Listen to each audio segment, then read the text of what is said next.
2.4% for IIP. Let's hear out Montek Singh Ahluwalia on the numbers.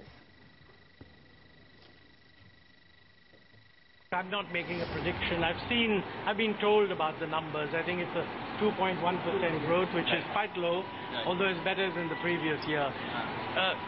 Whether this will be exactly reflected in the GDP numbers, you cannot say, because, you know, the GDP numbers rely on a lot of other information. But obviously the fact that there is an improvement is a good thing, but I don't think it's an improvement that suggests as yet any kind of robust recovery. So I think we have to... The good news is that the bad news is not continuing, but I don't think we have enough good news. So we need to wait a little bit to see how things move. But going forward, will this kind of weak growth in the industrial production data? No. If growth continues at this rate, it would be totally unacceptable. The real question is, you know, what has happened is that whenever investment drops from a very high level to a somewhat lower level, there is a sort of a stock adjustment process that takes place. So people reduce their orders because they were originally targeting for a very high growth. Then they think the growth is going to be lower. So while that adjustment is taking place, you get a big drop in orders. But then the thing recovers after a few months. The real question is, when is that recovery going to be evident? So I would hope. As of now, no signs of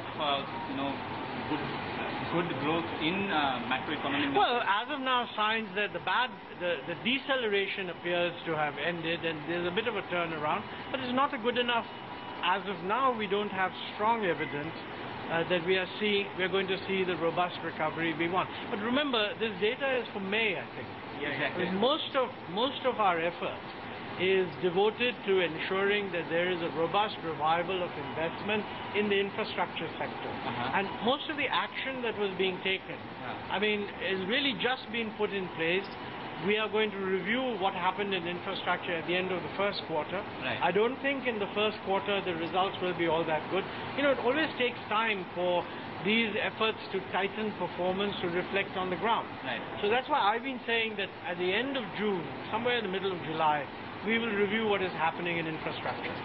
Depending on what we find, if we identify new bottlenecks that weren't expected earlier, hopefully some corrective action can be taken, and it's probably by the end of the first half, which means when end September data become available, which is really sometime in October, that we'll be able to tell whether we are really achieving the turnaround we want.